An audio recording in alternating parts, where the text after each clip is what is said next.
பிரிய சகோதரி பவதி பிக்ஷாந்தேகி என்று தெலுங்கில் இசைவாடி வந்த அந்த மாமனிதர் இசைமேதை தியாகராஜன். அவர் பிக்ஷா பாத்திரத்திலிருந்து எடுத்த சில்லறைகள் நவீன காலத்திற்கு உதவாது என்று தெரிந்தவர்கள் நீங்கள். நீங்கள் வெள்ளைக்கார கல்வி கற்றது கண்டிப்பாய் கற்பூர புத்திதான். அது காற்றோடு போய் பல ஆண்டுகளாகிவிட்டன. அதன் பிறகு உங்கள் பிச்சை பாத்திரம் உருமாற்றப்பட்டது. பிச்சை குவளை பெரும் உண்டியலானது. அந்த உண்டியலை உடைத்து நிதி திரட்ட உதவுவோர் இன்று தமிழரை பார்த்து என்ன சொல்லுகிறீர்கள்? தமிழ் பிச்சை எடுக்க கூட உதவாதா? ஓரளவு உண்மைதான். ஒரு தெற்கத்தி அறிவுரை தங்காய், தமக்கென உங்கள் நிதியை திரட்ட ஆங்கிலத்தில் இந்தியில் பிச்சை எடுக்கலாமே. தமிழ் பிச்சை எடுக்க உதவாது, திருடவும் உதவாது.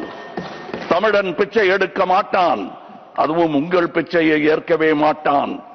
தங்கச்சி, ஓட்டையும் நாட்டையும் இந்த கமலஹாசன் விற்கவே மாட்டான். உங்கள் சாபங்களில் எங்களுக்கு நம்பிக்கை இல்லை. Please conclude.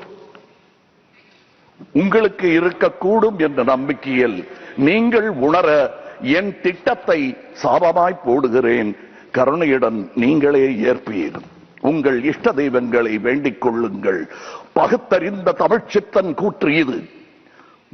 வினை உம்மை சுடுக, என்றும் எங்கள் நாடு நீடூழி வாழும். வினை உம்மை சுடுக, ஓட்டப்பம் வீட்டை சுடுக.